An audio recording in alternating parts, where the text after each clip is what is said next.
بسم اللہ الرحمن الرحیم۔ سعودی عرب کے رہائشی ایک شخص نے خواب دیکھا کہ ایک شخص اس سے کہہ رہا تھا اس فون نمبر پر رابطہ کرو اور فلاں شخص کو عمرہ کرواؤ۔ فون نمبر بڑا واضح تھا۔ نیند سے بیدار ہوا تو اسے خواب اچھی طرح یاد تھا، مگر اس نے وہم جانا اور خواب کو نظر انداز کر دیا۔ 3 دن مسلسل ایک ہی خواب نظر آنے کے بعد وہ شخص محلے کی مسجد کے امام کے پاس گیا اور اسے بتایا۔ امام مسجد نے کہا فون نمبر یاد ہے تو پھر اس شخص سے رابطہ کرو اور اسے عمرہ کروا دو۔ اگلے روز اس شخص نے خواب میں بتلایا ہوا نمبر ڈائل کیا۔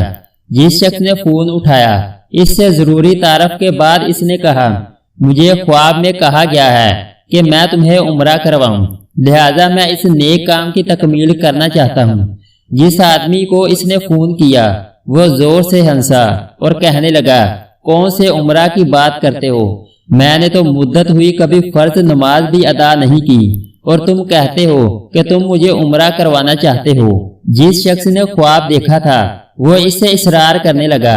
اسے سمجھایا کہ میرے بھائی میں تمہیں عمرہ کروانا چاہتا ہوں، سارا خرچ میرا ہوگا۔ خاصی بحث اور تمہید کے بعد وہ آدمی اس شرط پر رضامند ہوا کہ ٹھیک ہے میں تمہارے ساتھ عمرہ کروں گا، مگر تم مجھے واپس ریاض میرے گھر لے کر آؤ گے اور تمام تر اخراجات تمہارے ہی ذمہ ہوں گے۔ وقت مقررہ پر جب وہ ایک دوسرے کو ملے تو خواب والے شخص نے دیکھا کہ واقعی وہ شکل و صورت سے کوئی اچھا انسان نہیں دکھائی دیتا تھا۔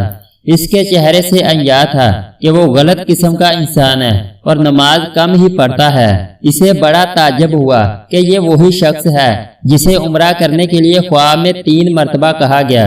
دونوں شخص مکہ مکرمہ عمرہ کے لیے روانہ ہو گئے۔ میقات پر پہنچے تو انہوں نے غسل کر کے احرام باندھا اور حرم شریف کی طرف روانہ ہوئے۔ انہوں نے بیت اللہ کا طواف کیا، مقام ابراہیم پر 2 رکعت نماز ادا کی، صفا و مروہ کے درمیان سعی کی، اپنے سروں کو منڈوایا اور اس طرح عمرہ مکمل ہو گیا۔ اب انہوں نے واپسی کی تیاری شروع کر دی۔ حرم سے نکلنے لگے تو وہ شخص جو بہت کوشش سے عمرہ کرنے پر آمادہ ہوا تھا کہنے لگا دوست حرم چھوڑنے سے پہلے میں 2 رکعت نفل ادا کرنا چاہتا ہوں، نہ جانے دوبارہ عمرے کی توفیق ہوتی بھی ہے یا نہیں۔ اسے کیا اعتراض ہوتا؟ اس نے کہا نفل پڑھو اور بڑے شوق سے پڑھو۔ اس نے اس کے سامنے نفل ادا کرنے شروع کر دیے۔ جب سجدہ میں گیا تو اس کا سجدہ طویل سے طویل تر ہوتا چلا گیا۔ جب کافی دیر گزر گئی تو اس کے دوست نے اسے ہلایا۔ جب کوئی حرکت نہیں ہوئی تو اس پر انکشاف ہوا کہ اس کے ساتھی کی روح حالت سجدہ ہی میں پرواز کر چکی تھی۔ اپنے ساتھی کی موت پر اسے بڑا رشک آیا اور وہ رو پڑا کہ یہ تو حسن خاتمہ ہے، کاش ایسی موت میرے نصیب میں ہوتی، ایسی موت تو ہر کسی کو نصیب ہو۔ وہ اپنے آپ سے ہی یہ باتیں کر رہا تھا۔ اس خوش قسمت انسان کو غسل دیا گیا اور احرام پہنا کر حرم میں ہی اس کی نماز جنازہ ادا کی گئی۔ ہزاروں فرزندان اسلام نے اس کا جنازہ پڑھا اور اس کی مغفرت کے لیے دعا کی گئی۔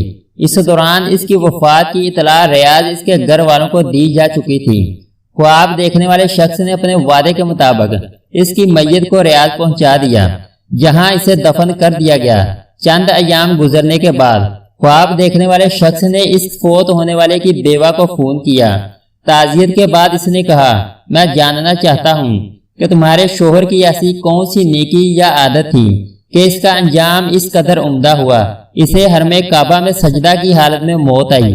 بیوہ نے کہا بھائی تم درست کہتے ہو، میرا خاوند کوئی اچھا آدمی نہ تھا، اس نے ایک لمبی مدت سے نماز روزہ بھی چھوڑ رکھا تھا اور شراب پینے کا عادی تھا۔ میں اس کی کوئی خاص خوبی بیان تو نہیں کر سکتی، ہاں مگر اس کی ایک عادت یہ تھی کہ وہ ہمارے ہمسایہ میں ایک غریب بیوہ اپنے چھوٹے چھوٹے بچوں کے ساتھ رہتی ہے۔ میرا شوہر روزانہ بازار جاتا تو جہاں اپنے بچوں کے لیے کھانے پینے کی چیزیں لاتا وہ اس بیوہ اور اس کے یتیم بچوں کے لیے بھی لے آتا اور اس کے دروازے پر رکھ کر اسے آواز دیتا کہ میں نے کھانا باہر رکھ دیا ہے، اسے اٹھا لو۔ یہ بیوہ عورت کھانا اٹھاتی اور ساتھ میرے خاوند کے لیے دعا کرتی، اللہ تمہارا خاتمہ بالخیر کرے۔ قائرین کرام اس طرح اس بیوہ کی دعا اللہ تعالیٰ نے قبول فرما لی اور اس شرابی کا اتنا عمدہ طریقے پر خاتمہ ہوا کہ اس پر ہر مسلمان کو رشک آتا ہے۔ قائرین کرام اس بات کو ہمیشہ یاد رکھیے کہ اللہ کے رسول صلی اللہ علیہ وآلہ وسلم کا یہ فرمان بھی ہے کہ بھلائی کے کام آدمی کو بری موت سے بچاتے ہیں۔ اگر آپ کو ہماری ویڈیو اچھی لگی ہے تو اس کو لائک اور سبسکرائب کر دیں۔